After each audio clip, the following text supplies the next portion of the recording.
Bismillahir Rahmanir Rahim. Assalamu alaikum wa rahmatullahi wa barakatuh. Back here again, inshallah, to educate and at the same time entertain our viewers. Inshallah, like the Sheikh Waseem in the previous podcast mentioned, inshallah, we're going to try and get to 1,000 by the end of Ramadan. Inshallah. We've just got just over 15 days now. Inshallah. And in 15 days, we've got 800 and something to go through. So please do share the message. We are discussing as many contemporary issues as possible. So we've done marriage advice, how to find a spouse. We've talked about mental health. We've talked about child upbringing, addictions, so many finance, zakah. We've done everything that we know is needed. But at the same time, I do request for the viewers to do comment on our videos. Any subjects that you want us to discuss and want an Islamic insight, input from learned individuals, then inshallah we are hadir at your service, inshallah. To my right hand side, we have Sheikh Waseem Ahmed from Guidance Hub. As I don't really need to tell you that because he's actually got the logo on. I don't think that's fair because I've not got a logo. Yeah, free sponsorships. No, that's free sponsorships, man. I'm not allowing that, man. And then to his right, we have Hafiz Fahim. From MCM, Manchester Central Mosque. And then next to him, right opposite myself, is Imam Khatib of Quba Masjid, Hafiz Omair. Yesterday we ended the discussion talking of a progressive discussion, starting from whether you should go to university or not, what intentions you should have when going to university, challenges you'll find en route to university. And now what we wanted to discuss was challenges once you arrive at university.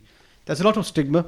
Yeah. I remember when Pakistan Sheikh, before I started my uni, and I mentioned that we're going to go to university, and the instant reaction of a few of my cousins was, "Oh my God, you're going to lose your faith. You're going to become an atheist. They're going to strip you of your iman. Gone, khatam." Actually, guess what they did? They went and told that to my grandma. Actually, grandma goes and pulls my dad. "Oi, are you really going to send him to university? He's going to become an atheist.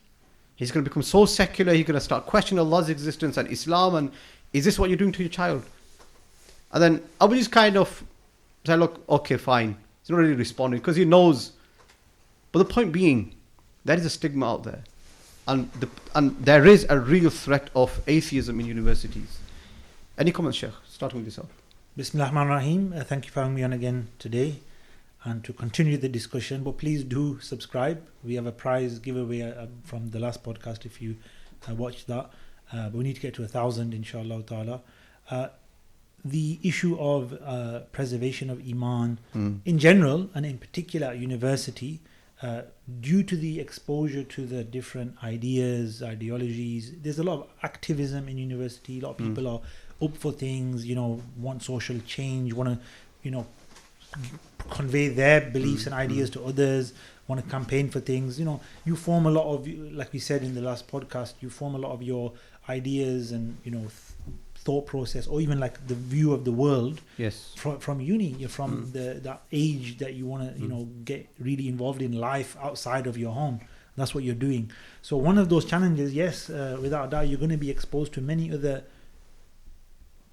thoughts and ideas within Islam, right, within the various Islamic sort of spectrum, and then outside of Islam, meaning non-Muslims that are believers, they have other religions, and then you've got probably the most difficult one to deal with and the most dangerous one, which is the anti-Islam, the pushing of atheism, which is happening massively today. Allah. Everywhere we see it, right? No, not just against Islam, I would say against all religions in particular. Without a doubt, I think Islam is the most attacked religion and the most hated, unfortunately. Or don't know if that's fortunate or unfortunate. It's a test from Allah subhanahu wa ta'ala. But the uni student now is in that environment, is vulnerable. So now a lot depends on his or her upbringing, their Islamic education, connection to the faith, whether that's through their cultural upbringing in Islam or formal education, the mosque, scholars, and other forums and means.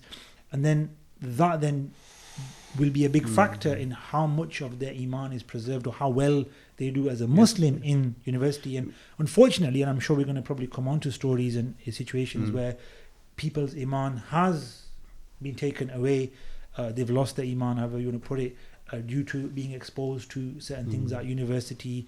And another reason for that maybe also is how many masjids actually do speak on atheism? How many khutbahs would you have heard on atheism or educating the public on atheism? Rarely any.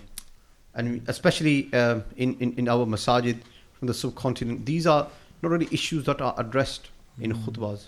Why is it that a lot of speakers treat atheism with a lot of insecurity? A lot of people are really insecure about their faith. Don't go there, your faith's going to be snatched. I think but Islam has the answers to all of their objections. Of course it does. I think what it is, you're right, 100% right, that this is the general trend. But I think what it is that you don't, most imams, maulanas, they don't want to, we have to stop doing this, I agree with you. They don't want to bring up the discussion because they don't want to start the exposure. They don't want to say, oh, if somebody denies God, because a lot of the maulanas are probably from a Islamic environment background, like back home, and they never had to deal with that kind of, or to a large level, massive level, they probably never had to deal with that. Very rare they ever came across such an issue. So when you say here, it's like more, you'd rather be safe than sorry.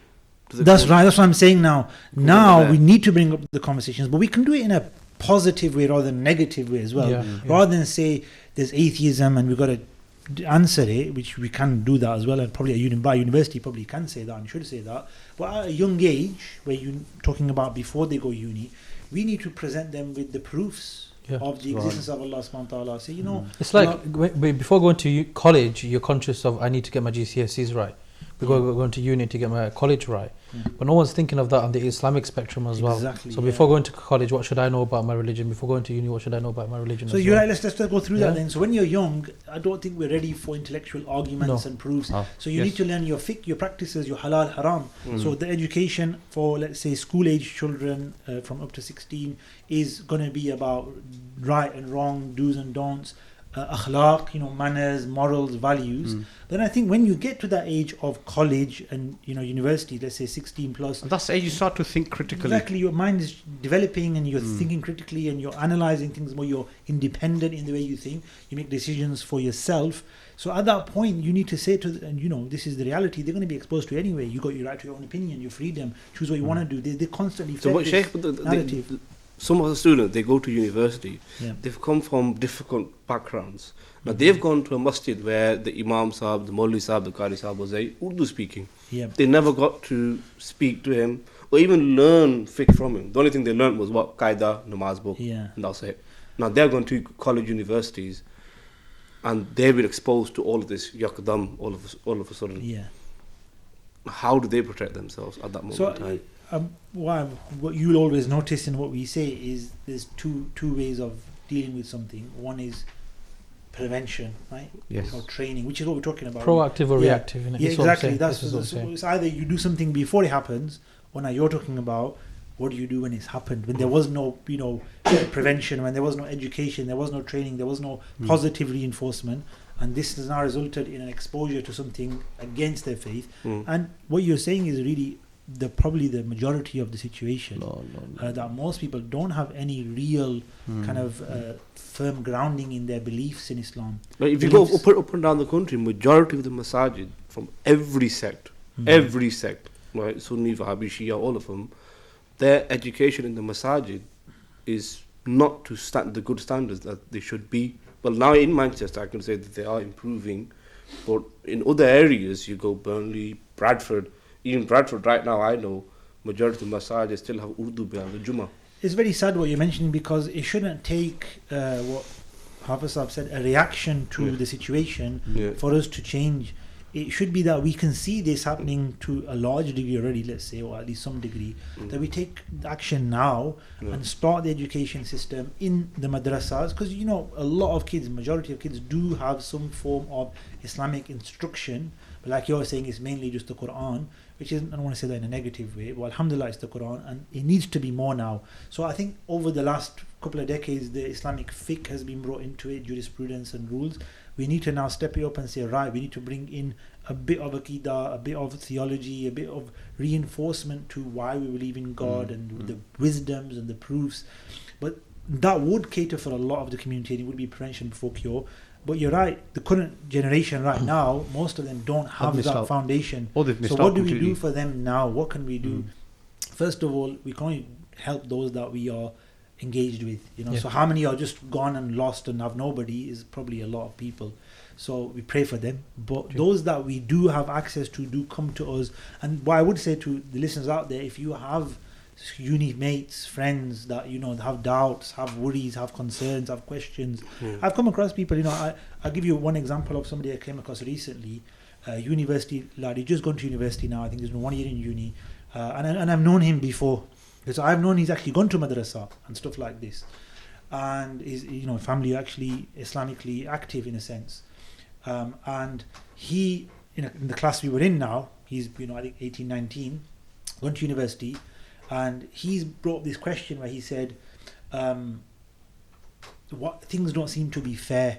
Why is it that I've got Islam and I'm a Muslim? So he wasn't actually got a problem with his faith. He was, like I said, he'd already been brought up in a good way. But then his challenge, his concern was, my university friends, he's built an attachment to them now. You see, that age you build friendships. They're non-Muslims. And that means they're going to go to the hellfire. Doesn't seem to be fair. Why is that the case? And now that is causing him doubts. So he was strong in Iman. He'd learnt his deen. Parents had been quite proactive in even educating him. Maybe not in Aqidah particularly, but generally. But now he's experienced something. And I said, what you have is prophetic. How so? Not your doubts, your concern for your university student. The Prophet was concerned for the disbelievers. That if they don't believe, they're going to be destroyed. So I need to get Iman into them. I need to help them. So I said, look, this concern you have is a good thing, but just like Allah told the Prophet ﷺ not to, burden himself and take it to heart that people are going to disbelieve. And yes, you're telling them and you're constantly reminding them, and they won't listen. You have to realize the same, that look, some people choose in life, even though they're good people in terms of worldly level of neighbor, good Samaritan, good human being, etc. But let's say deep down, what is our measurement of good or bad? And we have to, as a Muslim, as Iman, bring in the question of faith, and believing in a creator or rejecting a creator. Which one's, that's just as bad as for us somebody doing a murder and somebody saving a life. It's like a question I was raised, someone gave me, he's a college student, is that, for example, there's a tornado, and in the tornado a child dies who's just born. Now, unda ki qusur hai? What has he done? What has he done? Why has Allah taken his soul? Now, how do you answer this question? Well, that's the question of evil, isn't it? The question of that is evil. one of the And big that's a university classical question. It is. People challenge faith. They say, if there was a God, why is there evil? Why is there evil? So they kind of make it this dichotomy that for God to exist, there can't be any wrong in the world, which is, we just simply say, no, for God to exist, there doesn't need to be right or wrong or good or bad. God can exist with all of that here. What we need to now understand is, okay, why does evil exist? Not whether or not God exists because of evil or not. That question, there's no logical connection between God and evil. Yes, a fallacy. It's not a fallacy. Yeah, it's a fallacy to connect them. It's perfectly logically rational that they both can exist, God and evil in the world. But then we've got to understand the question of why evil exists, or why there is, in context to the whole world and what happens, good and bad things. And to simply put, to answer the question in a very brief way, although we could go into it for hours and do another podcast on it maybe, is that we don't know what good is until we have it to relate it to something. We don't have a test of free will unless we are given true free will to choose right and wrong. So there has to be a wrong to choose and a right to choose for us to be given this life that we live.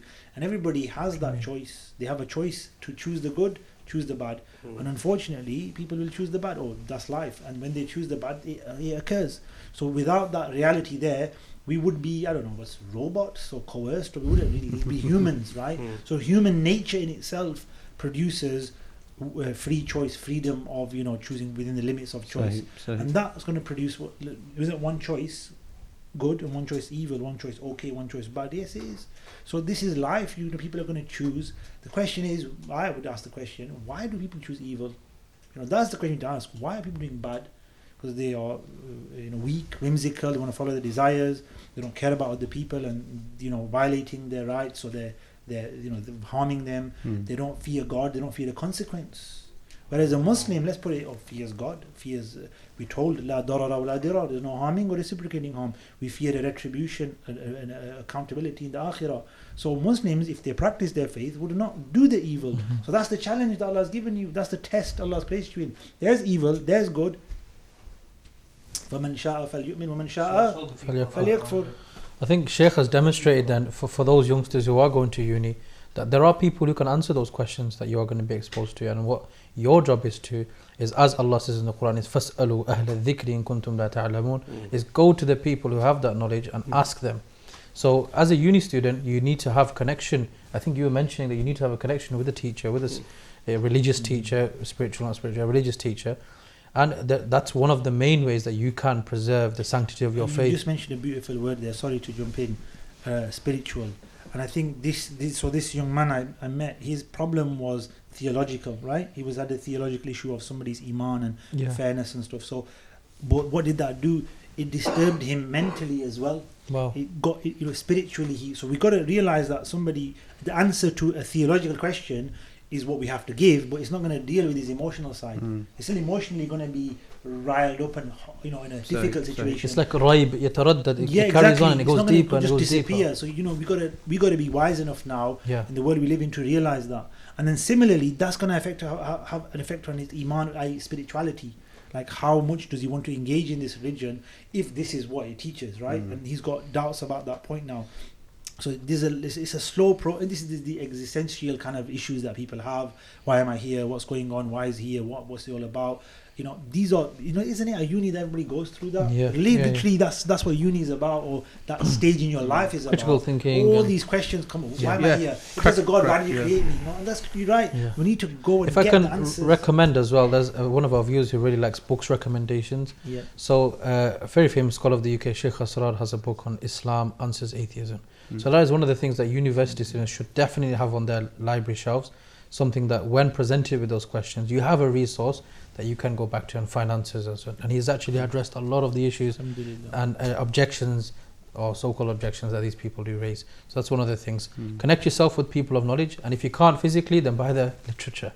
And your literature is like your weaponry. It's your ammunition. The more you can purchase literature and equip yourself with knowledge, the more defenses you'll have against these fitan and these trials and tribulations. The pen is mightier than the sword, as they say. Definitely. Right? So today's weapon is knowledge, is intellectualism, learning, reading, and empowering ourselves, rather than just being dormant or passive and then waiting around only to be attacked by shaitan, by negative. Because they're at the age now where critically they're thinking. They've now got a lot more time on their hands, and then the exposure also, in the sense that if you see the transition between high school to college to university. In high school, you've always got a teacher on board. He's always going to be vigilant of what you're doing, what you're not doing. Most likely, you're going to be picked up by mother and father, taken straight home. You've not had that chance to sit down and have these critical discussions. College, almost similar. You're going to get picked and dropped.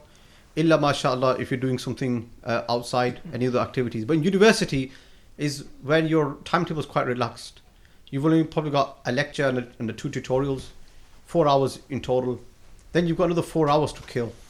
So when you sat with those non-Muslims and you sat with those atheists, or you go to those hot points, student unions and groups where everybody just sat around having discussions, and those discussions come up.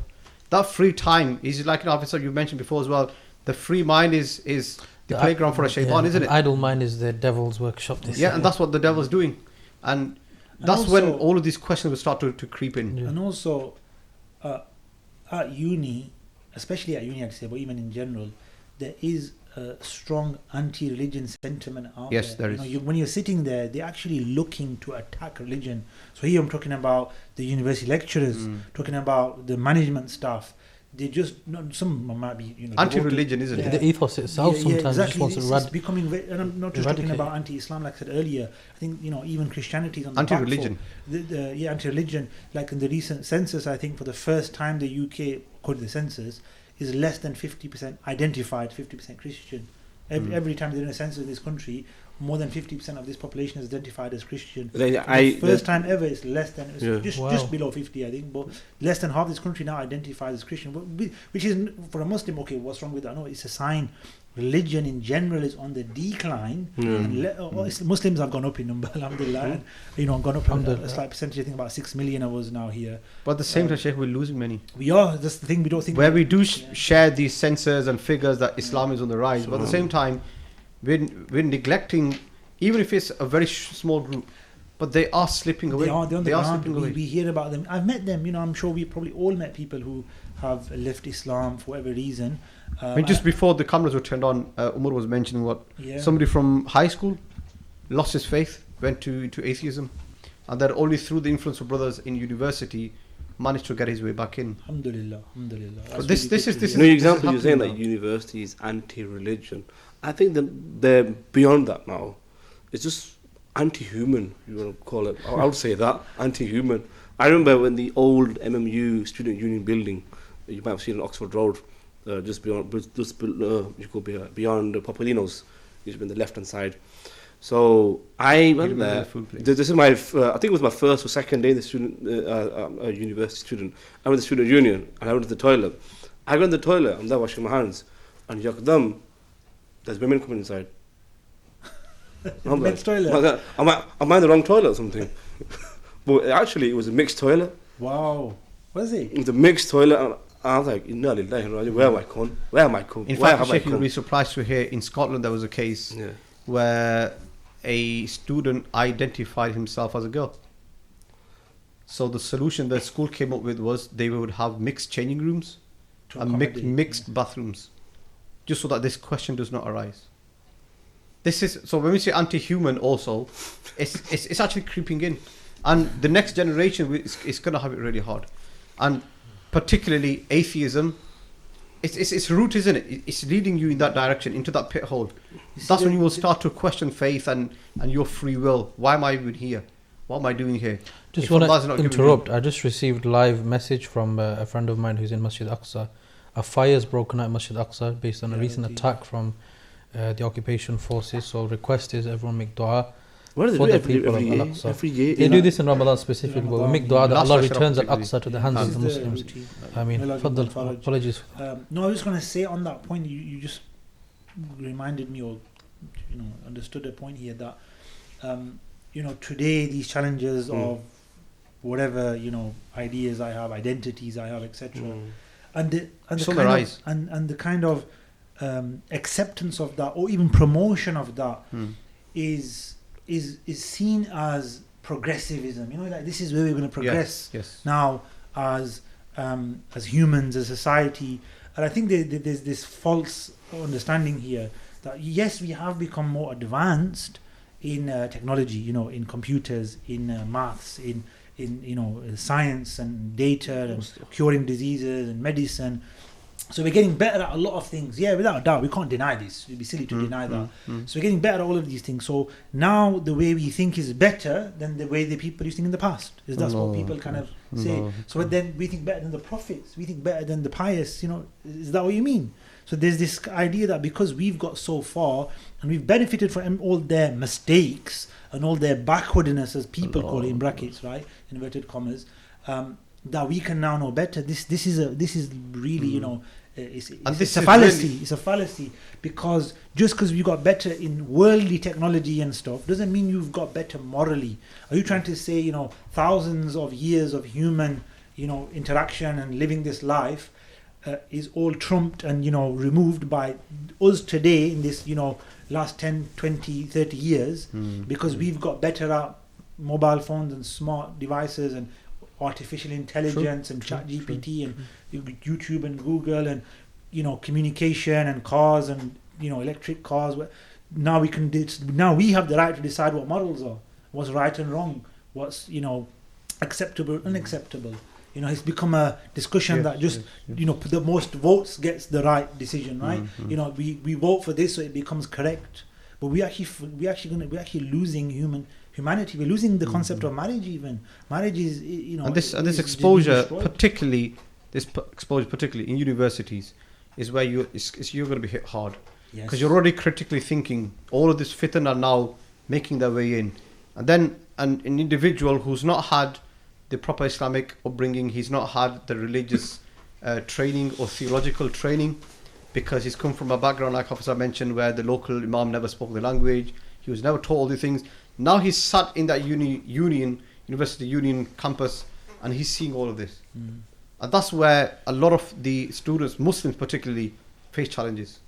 Yeah, on that point, I won't mention the name because it's not a Muslim, it's a Christian. I came across a Christian theologian, philosopher, when I was researching this kind of thing, like, preserving faith at university. So you get all sorts. So this is the danger of online stuff as well. You don't know who you're going to get stuff from. But I actually bought one of his books. I'm not going to say who it is and what book I bought, because I don't want people to buy Christian books, because there was a part which is totally wrong, because he wants us to accept Jesus as the Savior who died on the cross and all of that. So we're not going to promote that. But he actually made a booklet, or like a training booklet. It's actually a training booklet for Christians who go to university to preserve their faith, and it's a solid book as well. I actually enjoyed reading it because he uses Ghazali in there. He says Ghazali was amazing. He uses the Kalam cosmological argument, right?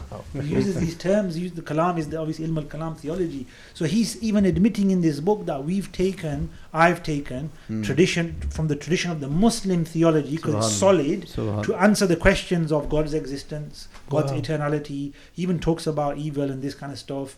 And the contingency of the world. So the first 9 chapters were brilliant. I couldn't go to the 10th chapter because it was like, now I want you to accept Christ at the end. So I was like, oh no, let's stop that one. But the point this is where you would buy the book Islam Answers Atheism. That's right. We have a book now that gets you through that same process, that if you want to defend your Iman, understand it. So if somebody asks a question, challenges you, brings up a point, you have something as a resource to fall back on. The best thing would be to study with scholars, attach yourself to a local masjid, attend classes regularly, attend the masajid, just reading Quran and praying your prayers is a big... On that point, Sheikh, Iman. Okay, if he doesn't have access to a masjid or imam, so university societies, what's your take on that? How beneficial are they? I mean, we now have... you have the Shia societies, we have the ISOC, which is background Salafi influenced. Then we have Medina Society, which is not in everywhere, but it is cropping up quite often now. It's in a lot of universities. Do you reckon even the Qadianis have got their own society? Serious? Yeah. And the thing is, everybody, according to the student union rules, everybody's a right to start one and be initiated, whatever it's called. And are there really good points of reference to go to? Well, it depends which one you go to. If you go to the wrong one, you might be misguided, misled. And one of the things that actually happens is you're fed a lot of information quite aggressively by some of these societies to kind of win you over, proselytize and get you onto their way of thinking. And unfortunately, many people have gone in the wrong direction via certain societies or influences or people in the societies, etc. So I think you've got to be very careful who you take your deen from. Right? But somebody who's innocent in this sense that he doesn't know what he's taking. Yeah, he's just rocked up and here it is. I see this. It would be Islamic better for him in looking. any case. It would be better for him to join a society in any case, because look, your company will define you at the end of the day. So to join an Islamic society will help him stay Islamic. Yeah, Sheikh, if you look from that perspective of I want to start the conversation in a different direction. Go ahead. We've talked about threats to our theology, to our faith, wa ma ila dhalik. There's something that Maulana brought up, that when you go into certain universities, there's a lack of halal resources. I want to raise awareness on this. If you want to talk on this one, please. Bismillah, Maulana, if you want to say a few words on that. So, for example, if you were to go to like Oxford, Cambridge, or other universities where the Muslim population is less, those students, when they go there, the access to halal meat is absolutely like zero. There's very, very less to find halal meat. Or another one is to find a masjid. These two, they're stuck there. So what would you recommend? Should students go there, or should they just stay local in their local I'm sure I've seen that one of the biggest masajid in the UK is in Oxford, and one of the biggest is in Cambridge, like the most famous ones, massive complexes out there. But nevertheless, I think things are changing, maybe over the last 10, 20 years. But in terms of halal food, I think we can all eat vegan if we can't find halal, to be honest, right? You can get vegan burgers even, right? You know, so I don't think it's a big issue as a risk or problem if you just don't have the meat aspect of it, because I think everything else you can probably find halal. By the way, just for our viewers to know, water is halal, alhamdulillah. Just to let you know that if you drink water, you're drinking something halal. Okay? Just to let you know that people think water is haram, no, it's halal.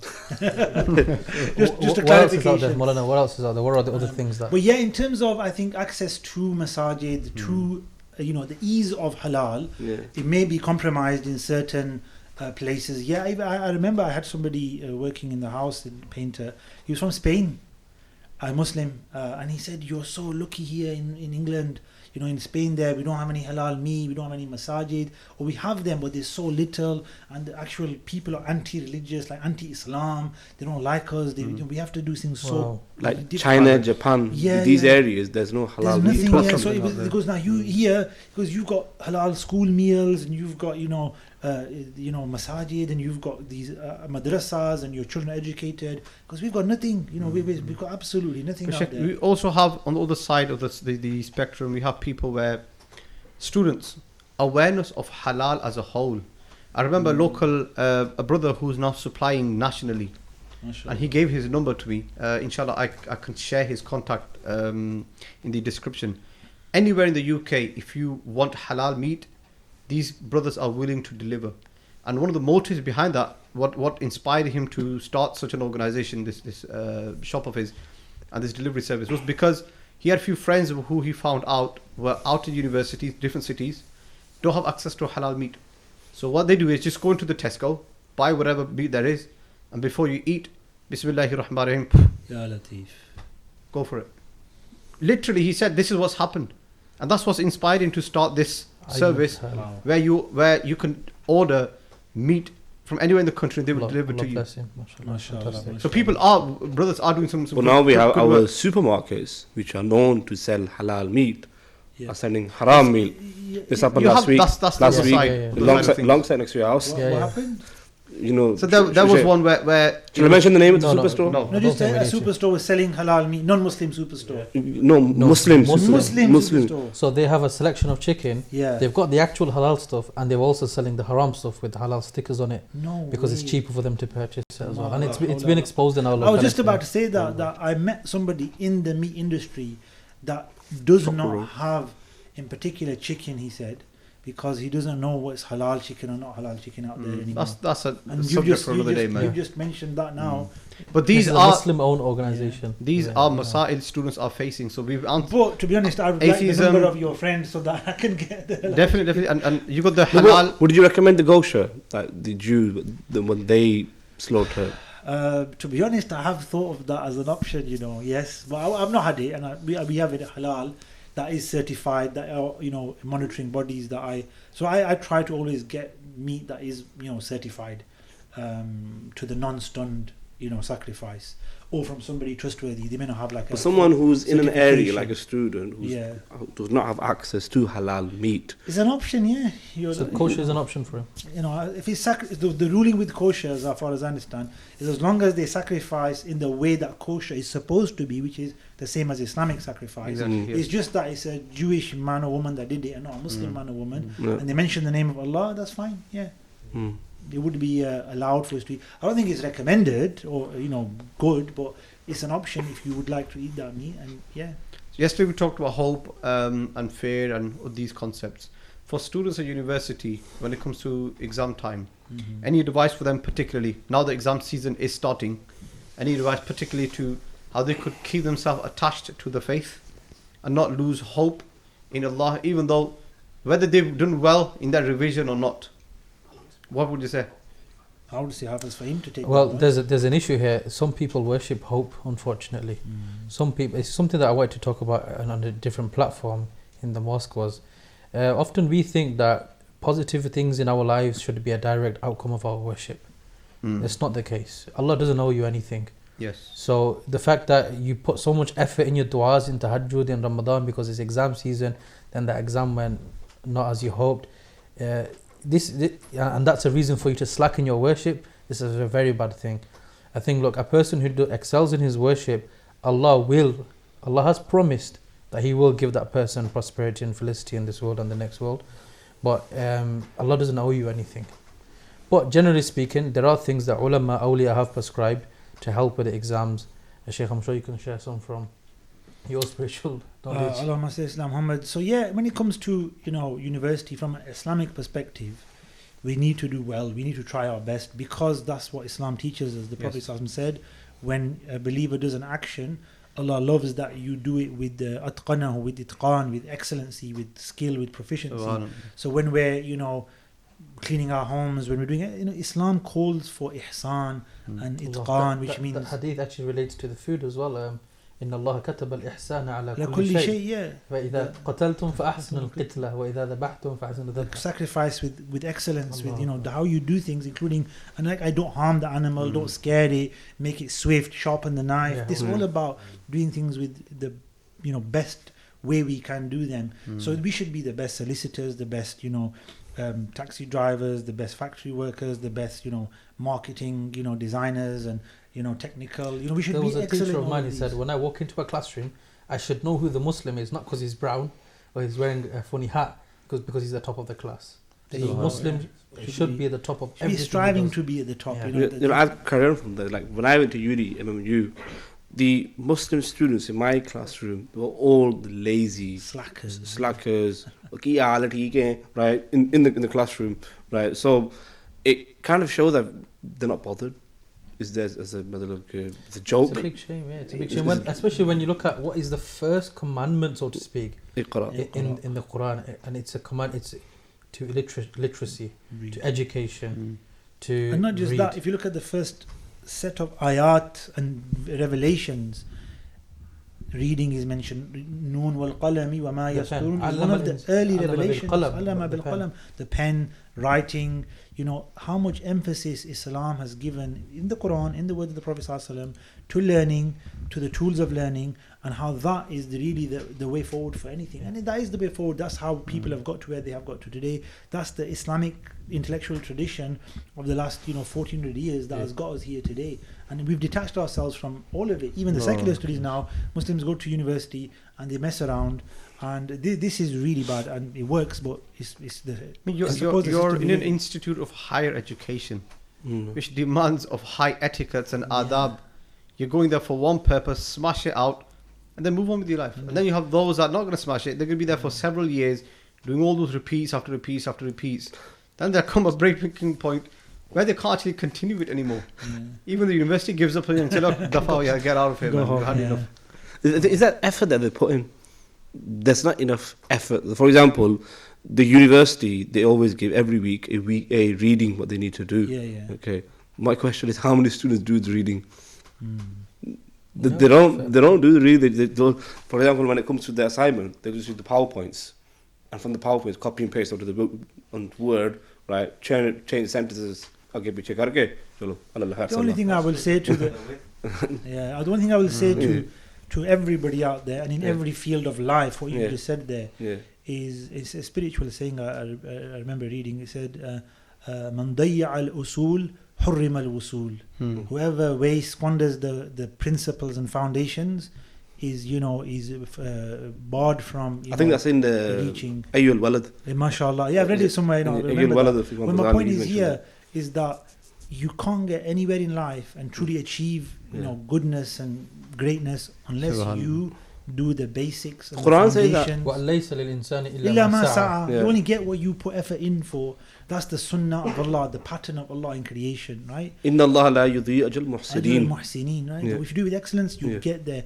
So for a Muslim especially to go out there and be given this opportunity and all the investment and the cost and of living and travel and to just squander it all and waste your time, even if you pass at the end. I was going to say it sometimes works in the sense you pass, but you've learned nothing. You haven't intellectually gained anything. You probably more dumb than you were when you went to university, lack intellect. But guess what? The system allows you to, whiz the exam, or, get lucky in one exam, and, you revise for a week before and you pass. That's not the way to do it. I think partially the problem is the environment that they live in. They've got the boys, and they're relaxing with the boys. I remember there's a road behind Oxford Road, where we used to go get the DD from, just behind there, and there was a Punjabi club. Just for the Pakistanis, the Indians, the Sikhs, just them. No Gora, no, just Punjabis for them, Punjabi club. And all of the Pakistani boys, Friday night, Saturday night, they'll all be there. So company's a big thing then. We really do lose focus on it, because it's 3-4 years at university. Yeah. Maybe for the first month, 2 months, you're focused. Then you start relaxing. You've got the boys. You start to chill. You've got the nightlife. We've not even touched on the nightlife yet. Yeah, I know that's a big thing. But I will say on this point you just mentioned there, and related to what you said, they go to these places. We do need to encourage. I mean, you should, if you're going to university, have time to relax. Halal time to relax. Rather take those opportunities to do halal things and enjoy yourself, than be drawn into the haram, like these clubs and all other stuff, nightlife, etc. So we do need to encourage young people, and ourselves, even everybody. You need time off, you need a little break, family holiday, go and visit the countryside, or that's what I do. People, I don't know what they want to do today. Go, I don't know, watch a movie, go to the zoo or something like that. Take a holiday somewhere. But as long as it's within the parameters of being halal and good, inshallah, then we should have that for the university. Guys and ladies should do that as well. Often, they think that the only way to do enjoy yourself is by doing something haram. No, alhamdulillah, in Islam, there's many halal ways to entertain yourself, to have a good time. Of course, you're there to study, so the goal isn't to entertain yourself and do all of that. I'm not trying to encourage you in a sense and just go and do that. What I'm saying is you do need time for So would you recommend, for example, a student who's been studying for preparing his exams or preparing for his coursework, he's tired now, he needs time off a bit, start playing game, PS5. So yeah, one people would be there. I've never really been into computer or video games, etc. Other than probably my brother and me having I don't know what it was, a PS2, I think it was back in the day. PS1, I think we had the one, the CD one, you get the CD and you put the cheat in, you put the you hold the button so it thinks that it's closed, and then you swap the CDs around to load up the fake games. I don't know if anybody knows that. He lived in the Stone Ages. You remember that, Fahim? It's PS1. Yeah. Me and Hafiz used to play the PS2 FIFA. Yeah. We used to have FIFA tournaments. So I remember, I think, was it Colin McRae Rally? Was that on the PlayStation? Yeah, that's it. That was the one. I loved Colin McRae Rally. That was good. Clocked it all. But going to the point, Crash Bandicoot. Going to the point, that was it's Khan, excellency in Street Fighter and Tekken and all of those things.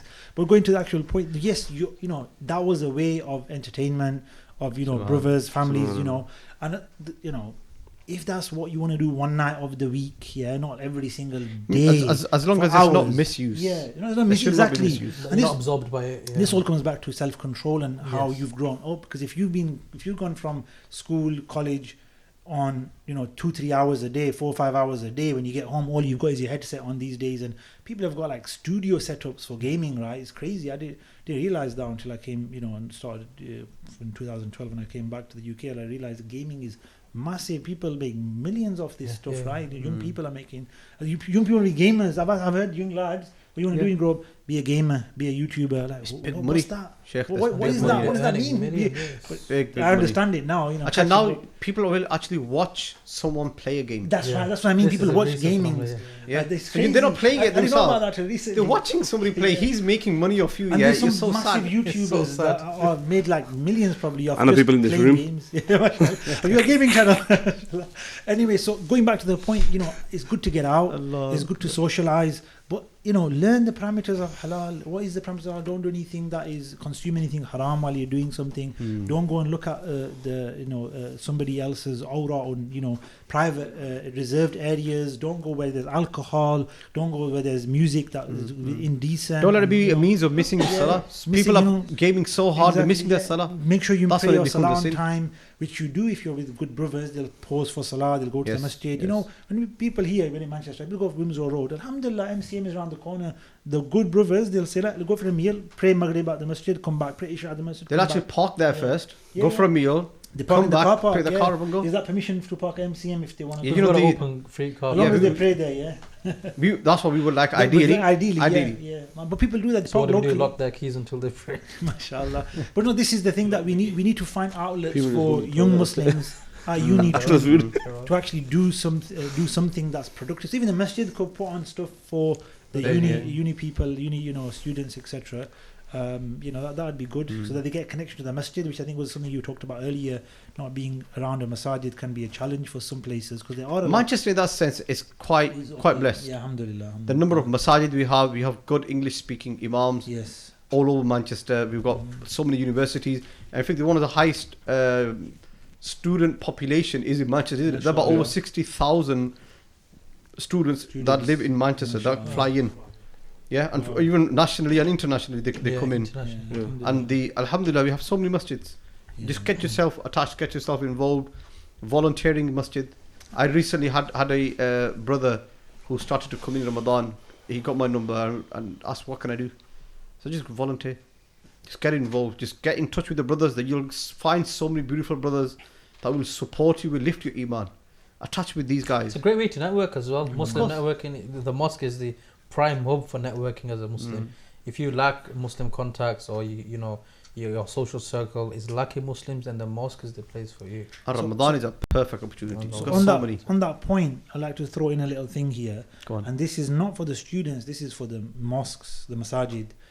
That where is the future of the masajid going if it's not going to be with those university students? If you want the most intellectual, forward-thinking, morally grounded, Islamically well-grounded people, at university they need to be coming into the masjid, getting the Islamic studies, getting the secular studies. We separate them usually, but it's all Islam. Islam calls for everything of good, and then they are going to develop into managers, accountants. They're going to maybe have their own business, maybe work in a big, massive future corporation. Leaders of the Muslim Ummah. If we need to attach them at that age, so that when they are, let's say, 25, 30, and they want to give something back, they had a connection to the masjid. We've given them a platform to come in and use those skills, use their networks even and their contacts to help the Muslim community develop the work of the masjid, education systems for the youngsters, so that all these things we're talking about, we're saying it's not there, but Hafiz Omair did say it's getting better. He said there's more education now. It needs to be even more though. We all know that it's tip of the iceberg. There's so much more to do. Done, so much more. We need to see that big change in the education and people coming to the masjid. Now the quality of education. Yeah. At the moment, I know masajid in Manchester that are just doing Quran Park and Namaz book. But I don't want to make it about masajid now. I'm just saying the masajid should engage the university students. That was my point. But like for example, they should have courses in the evening. Yes. In the evening, like courses for like you mentioned university earlier students. about the Hafiz Ozair mentioned earlier about the Medina Society, which is promoting traditional Sunni Islam. They're not everywhere in the UK. They are in certain universities. They started off here in Manchester. I've been to some of their events and participated, and alhamdulillah, it's had a really positive impact. When I say events, we need courses, educational courses. 5-week course on the Sahaba, 5-week course on Seerah, 10-week course, and these are facilitated for the students to come at a suitable time. I think it's usually Wednesday afternoons. They used to invite me, and that's the time where you have your afternoon off usually for activities. For example, MCM is delivering a weekend course, 2-year course. So this is the thing, the students that stay behind the weekends, they're far from home, get them into a course on the weekend, come to your local masjid, get involved, learn, get involved in the community, get to know people, and this is really important. So if in your locality there are courses, you should be inviting, or let's say you're from Manchester and you've got a cousin come from London to Manchester, tell them this is available in my city when you're here, or let's say you're watching and you're in Bradford, but you know of what's going on in Manchester. It's our duty to share all of these, connections and networks and benefits, because really, truly, for me, the way forward is education. Without educating ourselves in Islam, in the sciences, and in all the different areas that are required, we can't progress. It's very important for the students going to university, like I've mentioned, to have the right environment, meaning the people who are with the right Aqidah. Yes. The people who are, God conscious, that they know we need to read namaz, that this is halal, this is haram. Like for example, I had a case last week that a student was going to university and he ended up in the Shia society. And then now he's questioning, okay, why did Abu Bakr and Umar not let Ali become the Khalifa? La hawla wa la quwwata illa billah. So it's become all politicized now, and that's this conversation. And these things can be very distracting, but also kind of you can become passionate about. Umar, another question. Umar, why did he force Sister Fatima to have miscarriage? Yeah, all this silly stuff. Yeah, unfortunately, misrepresentation of. Although the flip side, like you mentioned earlier, university students are the brightest students. Yeah. The brightest of that generation that come to universities. If we can capture their minds and their intellect at that point, it can go a really, really long way. Yeah. Normally what happens is people that take on Islamic studies, generally speaking, are those that are drop out from schools, who have not had the 5 GCSEs, who have not been able to get into college. So plan B is, okay, if it's not university, just send him to a masjid. Let Maulvi Sahib deal with him. And what can Maulvi Sahib do with somebody who's a dropout? Not much. And generally speaking, when we start to criticize ulama and say, look, they're not doing enough, why are they not able to do enough? If you go step back, there were probably those that were dropouts that never were meant to be progressive and to be the most successful in their community. And now they've been given that stage, that platform, the mimbar, the mihrab. And now we're expecting of those dropouts to become leaders of the future. And on that... It's wrong. It's never going to happen. Yeah, on that point, I think there may be a discussion for another time, but it's a really important point you just brought up there. I really believe, and we need to see that worldly success and worldly progression is going to help us as Muslims as well.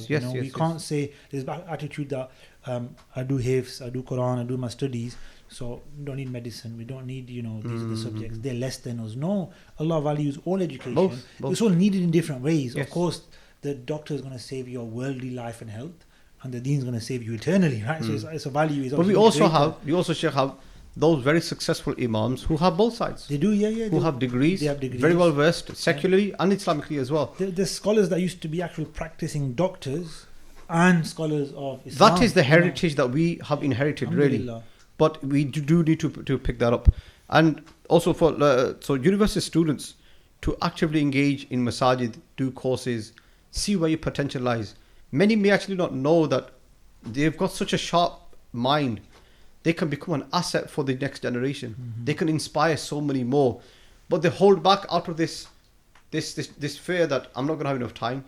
I won't be able to do well in my university. I won't get enough time to do my coursework. Results are not going to be bad if I start going to the masjid. Yeah, it's completely wrong. On the flip side, the point I was making was I wanted to then say, from the other perspective, those who are at university or studying medicine and doing those things, they shouldn't look down on the religious studies that, that's not as important, or people like you said who were failures or didn't get their GCSEs. No, like you said there, and this is probably the most important thing, is that you have to respect all of that, and you never know how important the religious knowledge you're receiving can be for you. You might not become a scholar, but it could be so important. And in fact, I'll say this to everybody's encouragement, and the teachers and the students will here know this. There's actually no greater joy in any form of learning than learning the deen. You can study medicine, science, geography, accountancy, maths, anything. When you study the Quran, the Hadith, the Arabic language, and you study the buzz you get, the joy you get from studying that, if you actually study it, there is no greater joy. The thing is, what the viewer need to know is the taste and the joy of that. Is that what did Imam Abu Hanifa say? If the Muluk, the kings, if they knew what we had, the joy we had for studying and learning and teaching, they'd fight was with swords to get it off us. Right? The wealth of the kingdoms of the world doesn't amount to the value and the joy and the attachment you get through learning this knowledge. So we should really understand the value of it. The topics that we have in our deen, there is science in itself. People need to understand that. Like Saraf is a science. Like you've gone to you need to learn physics or whatever, or chemistry. It's a science. This is a science in itself as well. So many, and that's why it takes so long. Why are these alim courses, 8 years or 10 years? They used to be like 20 years in the back. And I like the so fact that much to study. Like you said, there's so much sciences. Like there's grammar, there's rhetoric, there's fiqh, there's usul al-fiqh, there's qawaid al-fiqhiyah, which in of themselves are huge sciences, which have got huge books written on each subject. Then you've got logic, then you've got aqidah, then you've got bahthul munadhara, debating and etiquettes, and so much. Each and every one requires a separate class. Yeah. We even had, I don't know if they have in the Nizami, but in Syria, I remember we even had one subject called ilm al-nafs, which is psychology. So in our course, they taught us psychology, and they talked about all these psychologists. Imam Ghazali was mentioned as one of them, and they had hikmat as well, and stuff like this. Hikmah, yeah, Hidayatul Hikmah, and these kinds. So there's so many, and they're so detailed. And this education system is amazing because you start off with the basic text, like almost like vocabulary, getting used to terminology, and then you have a sharah, a little bit of commentary. Then you have a bigger book with the more details, more masail, more abhath, more like research and more detail. And then you have commentaries on that. And by the end of it, you can master, and literally the level of what we'd call erudition, real learning in this tradition is way ahead of the universities and so on and so forth. So we shouldn't look at the Islamic sciences as less. Without a doubt, the Islamic, I would say religious sciences, I even think in the Christian and Jewish tradition, they have a higher level in their teachings of theology and their systems, which they did get a lot from the Muslim methodology. But it's a really high level. It's really really tough to get there. It's equivalent to, I remember Nalim saying, somebody who has a Dars al-Nizami certification, that's equivalent to having like 5-6 masters that you've pulled off in such little time. Yeah. I was reading, in the Abbasid Khilafah, in the Masajid, the Babe that can't read, they were taught Sarf al-Nahv. MashaAllah. And these we find it difficult, Sarf al-Nahv, the first level. That's actually the truth, because in the Masajid in Damascus when I was, the average person, they just sit in the masjid and they listen to scholars. But they learn some of the most difficult fiqh masail, some of the amazing tafsir of the Quran, and they'll tell you stuff and you'll think, hey, what Sheikh are you? Where did you study? And they're not sheikhs. They're not scholars. They haven't studied the deen, but they just sat in those circles of learning in the masajid, and they've taken on immense benefit. It's so that's what I'm saying to the university students. You should go and take some of this. You might not become a scholar. You might not have time and everything, but whatever you do take, wallahi, you will find so much benefit, so much comfort in the heart. That al-ulama warathatul anbiya wa inna al-anbiya lam yuwarrithu dinaran wala dirhaman walakin yuwarrithu al-ilm faman akhadha minhu akhadha bihadhin wafir. Any portion of knowledge you'll take, you'll find it to be so fulfilling. Just to mention the hadith, the meaning of that. That the scholars, they are the inheritance of the prophets, and prophets don't leave behind what we can call pounds and pennies in inheritance, but they have left behind knowledge, and whoever can take a portion of that will have taken a successful and fulfilling portion of goodness. I was with the Mufti Munib Rahman in this very room. He came to meet Abuji, and I asked him, how can I improve my ibarat, my Arabic ibarat? I was in my third year, I think so, back then. Ibarat means how to read the Arabic text properly. And he said to me, beta, tum deen ke saath wafai karo, Allah tumhe izzat dega. That you stay with the deen, Allah will give you respect. The deen always gives you respect. This is what people think, that you become a Maulvi, what's going to happen? No, you might have worldly pounds less, but the respect that you have is more than. I mean, even the greatest doctors, when they fall ill, they'll come to Hafiz Saab and say, Hafiz Saab, can you do dua for me? And this is a sign that the honor, where does the honor actually lie, is with the religion. But it's not a monopoly. You can become successful worldly, and that equates to. I think the message is to everyone out there, university students in particular who are watching this, is when you're out there, when you go out there, take some knowledge of the deen, gain some knowledge of the deen, go and make that effort. It is taboo to a lot of them. Islamic knowledge, Maulanas, Sheikhs. This is the other thing I think you talked about a few days ago, or about the approachability of imams and so on and so forth. I think that we need to be more approachable. But I think from the student side, look, this is your religion, it's your tradition. You've grown up in it. You go and find out more about it. You will find immense benefit in learning the basics of Islam. We get close to imams, they don't bite. Yeah. Is that the message we're leaving them with? Yeah, we don't bite. We don't bite. Yeah. But beautifully concluded, Sheikh. Jazakallah, thank you very much for your input. Inshallah, we have tried to touch as many student-related issues, and winding down into, look, don't compromise. In fact, use it to your advantage to take Islamic knowledge, especially if you've travelled to go at university. Don't think you'll be limiting yourself by going to an imam and seeking your fiqh, because these things will really, really benefit you when you go out there. Practical life, when you get married, knowing your rights as a spouses, knowing your legal rights when you're employed, knowing your rights when you go into business, as in partnerships. There's an entire world. Islam governs everything from the birth of your child till the death. Everything in between, all the highs and lows, education, marriage, divorce, inheritance, you name it. There's so much to be learnt. And a lot of times where Muslims go wrong is when they slip up, make mistakes, and then they come to the Imams. And by then it's probably too late. So you don't want to be in that predicament, in that situation where now the Imams are saying, sorry, I can't do anything, it's too late. Had you used your time wisely at university, you're not going to have any lectures on the weekends. Use that time to go to your local Imam, arrange a time with him in the evening, in the morning. If the local masjids have any courses going on, attend those courses and build yourself, equip yourself with the knowledge of the deen. And Ramadan is definitely an opportunity for you to make those good intentions, and inshallah Allah will put barakah in that. Jazakallah from panel. Assalamu alaikum wa rahmatullahi wa barakatuh. Wa alaikum assalam.